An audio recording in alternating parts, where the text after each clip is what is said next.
Hello, and welcome to an A to Z of British Myths. I'm Mark Hood, and each week I'm writing a brand new piece of flash fiction. The stories are all based on a different myth or legend from the United Kingdom, and I'm working my way through the alphabet, letter by letter and tale by tale.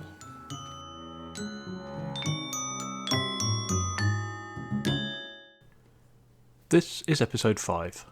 E is for Egremont. After a few weeks of animal-related stories, I felt it was time for a change. Mostly because I found a particular myth that I rather liked, but there's also rather fewer mystical creatures that begin with the letter E. Egremont is a town in Cumbria, just outside the Lake District. Once an industrial town, famous for mining iron ore and dyeing cloth, it's now a servicing town for the nearby Sellafield nuclear site. The town grew up around the castle, which was built in the 12th century and is still visible today, albeit as a ruin. There are dozens of stories that can be told about this place. The supposed curse that led to many inhabitants being denied male heirs is interesting enough. Or perhaps the tale of Grunwilda de Lucy, killed by a wolf on a hunting trip. More tantalising is the lost boy of Egremont, William Fitzduncan, who simply vanished one day. I've picked a more magical one, a murder plot involving a hunting horn. None other than Wordsworth has addressed this story in a poem, so I might have my work cut out for me with this one. Hubert snuck out of bed, skulked up the stairs to the tower, and breathed into the horn. No sound escaped. He had to stand on tiptoe for his lips to reach it, unlike his older brother, who at 10 years of age was already a foot taller. Eustace could sound the horn so loudly, farmers ceased in their toil to gaze up at the castle on the hill. Hubert blew again, harder, but still nothing could be heard. Inhaling until his young lungs almost burst, he blew into the horn until the tower swam around him and stars exploded behind his closing eyelids, all in silence.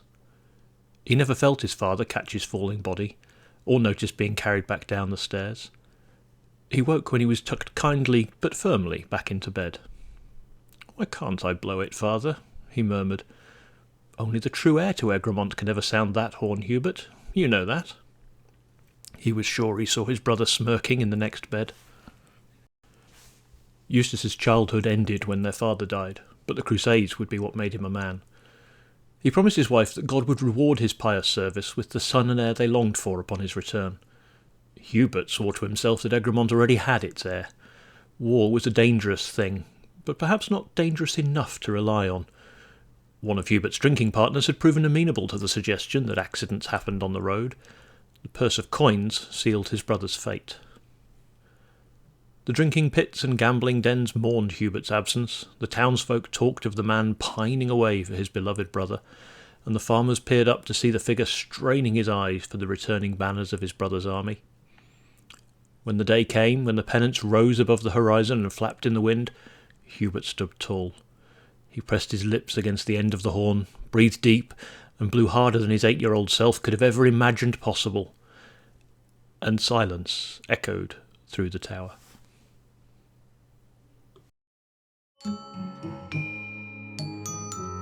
If you enjoyed this story, why not check out my other writing? Visit my website at markhoodauthor.com to find out more, and you can pick up a free ebook while you're there.